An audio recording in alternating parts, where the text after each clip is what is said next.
Microsoft word 2007 ভার্সনের আমরা কিভাবে 2007 ভার্সন কিভাবে সূচিপত্র তৈরি করতে হয়, মানে ইন্ডেক্স তৈরি করতে হয় সেটা দেখবো। কি দেখবো?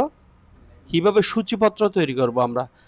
আমাদের বিভিন্ন বই আছে না, বইতে আমাদের বিভিন্ন মানে শুরুতেই আমাদের অধ্যায়ভিত্তিক সূচি থাকে না, কোন অধ্যায়টা কোন পার্টে কোন পেজে, সেটা এরকম করে চাইলে আমরা করতে পারি। যেমন আমার এখানে ডকুমেন্টসে অনেকগুলো লেখা আছে, অনেকগুলো লেখা।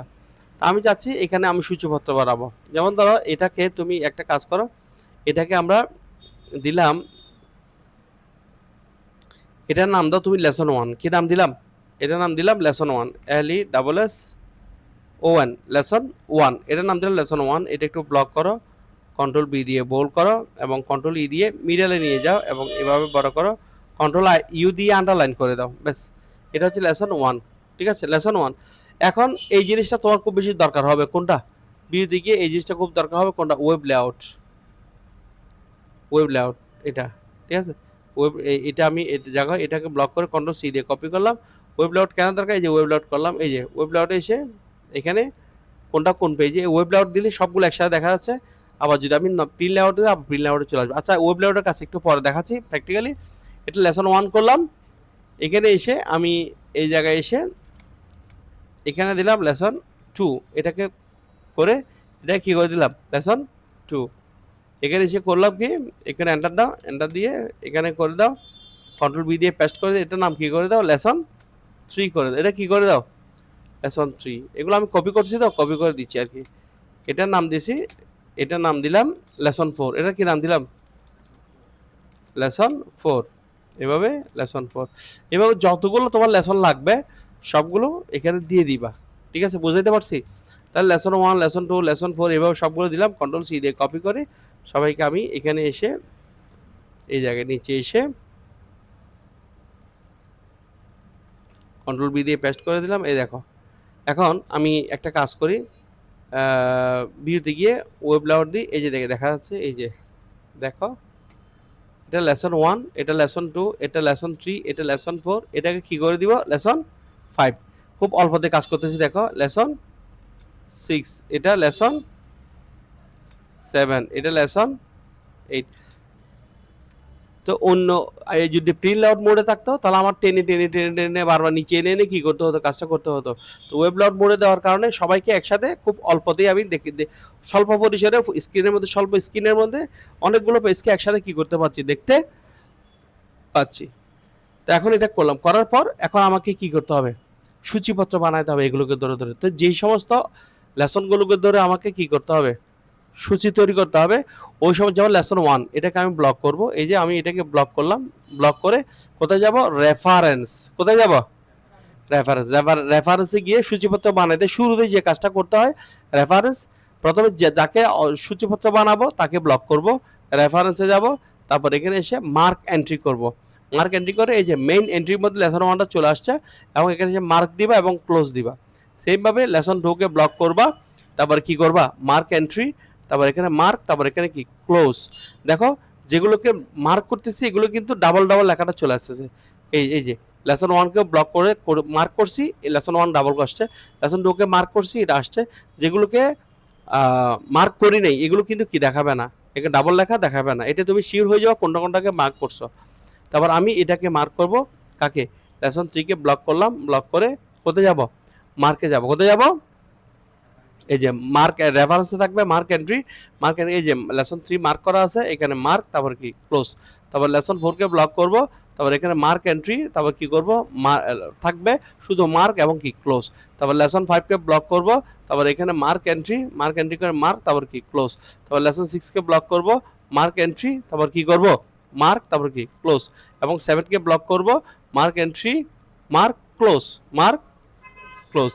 এবং শেষমেশ লেসন 8কে করে যাকে আমরা কি করব না, মানে মার্ক করব না, সেটা সূচিপত্রের আওতা আসবে না। তাহলে সবাইকে কি করে দিয়েছি? মার্ক করে দিয়েছি। সবাইকে কি করে দিয়েছি? মার্ক করে দিয়েছি। সবাইকে কি করছি? মার্ক করছি। লেসন 8কে ব্লক করে মার্ক এন্ট্রি, এখানে মার্ক, তারপরে কি? ক্লোজ। এভাবে মার্ক করা হয়েছে। এখন আমি কি করব? এখন এই মুহূর্তে এখানে ডাবল ডাবল লেখাগুলো তুলে দিতে হবে। তো এখন এই ডাবল ডাবল লেখা থাকার অর্থ হচ্ছে আমি কাউকে যদি ভুলে মার্ক না করি তাহলে সে কি করবে, চলে আসবে। অর্থাৎ এগুলো কি করবে, এগুলা মানে অর্থাৎ এই মানে ডাবল ডাবল দেখাবে না। অর্থাৎ ডাবল দেখানো অর্থই হচ্ছে মার্ক হয়েছে।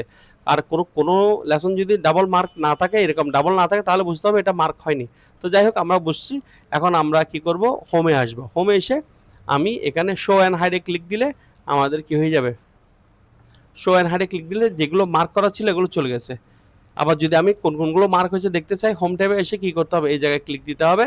তারপর এখানে কি হবে, যেগুলো মার্ক হয়েছে সেগুলো শো করবে। আবার যদি আমি এখানে এই শো অ্যান্ড হাইডে যদি ক্লিক দিই, হোম ট্যাবে এসে আমার আবার যেগুলো মার্ক হয়েছে, মার্কের চিহ্নগুলো চলে গেছে, আমার আর লাগবে না।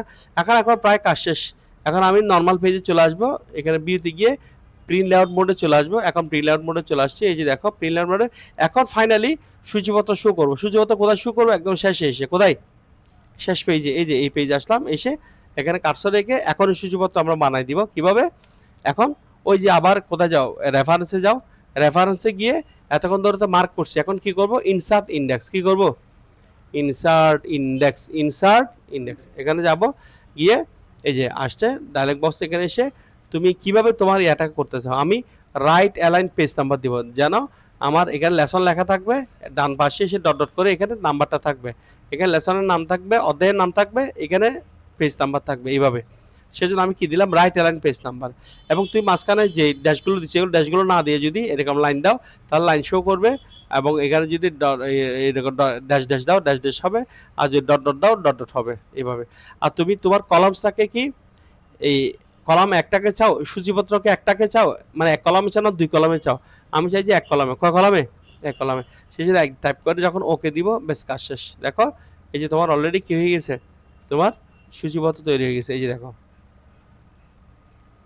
এই যে কোন এটা যদি তুমি একটু মাঝখানে প্যারাগ্রাফের সেম বাড়াতে চাও, রাইট বাটন, এখানে প্যারাগ্রাফে যাও, প্যারাগ্রাফে গিয়ে এখানে একটু বাড়িয়ে দাও। ওকে, এই যে তাহলে লেসন 1টা কত নম্বর পেজে, 1 নম্বর পেজে। লেসন 6 নম্বরটা কোথায়, 6-এ। লেসন 7টা কোথায়, 8-এ।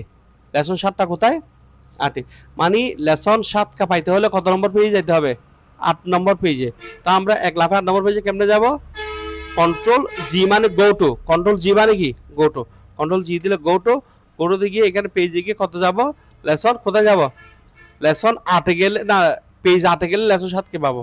এখানে 8 দিলাম, কি দিলাম, এখানে পেজে গিয়ে এন্টার পেজ নাম্বার 8 দিয়ে যখন গো টু ক্লোজ করলাম, আমাকে লেসন এই 8 নম্বর পেজের নিচে দেখো, এই যে 8 নম্বর পেজ, কত নম্বর লেসন, লেসন নম্বর 7। এভাবে আমাকে কি করতেছে, দেখাচ্ছে। তো তুমি যদি বলো এখন আমি প্রিন্ট করবো, প্রত্যেকটা পেজের নাম্বারিং থাকতে হবে, তাহলে এখন আমরা যখন এটা প্রিন্ট করব, এই যে এটা প্রিন্ট করব, এটা সবার উপরে অ্যাড করে দিব। অর্থাৎ আমার শিটটা প্রিন্ট করার পর সবার উপরে এটা অ্যাড করে দিব। তেমন এই নাম্বারগুলো ধরে ধরে আমাকে পেজ নাম্বারগুলো ধরে ধরে আমার অর্ধেকগুলো বের করতে, এখানে কোথাও পেজ নাম্বার নাই। তাহলে পেজ নাম্বার তো তোমরা তো আগে দেখেছো, ইনসার্টে গিয়ে এখানে পেজ নাম্বার দেওয়ার সিস্টেম তোমরা আগেই দেখেছো। ইনসার্টে page number, top of page, কোন স্টাইলটা চাও, আমি যেমন এই স্টাইলটা চাই, দিয়ে ওই দিলাম, ব্যাস ক্লোজ করে দাও। এখন প্রত্যেকটা পেজে কি চলে আসছে, পেজ নাম্বার চলে আসছে। এই যে পেজ প্রিভিউতে গিয়ে, প্রিভিউতে দেখো, এই যে এটা পেজ নাম্বার কত, 3, পেজ 3-তে এটা আছে। তারপর পেজ 4, 5, 6, এভাবে প্রত্যেকটা পেজে কি আছে, এখানে এইভাবে সুন্দরভাবে দেওয়া আছে।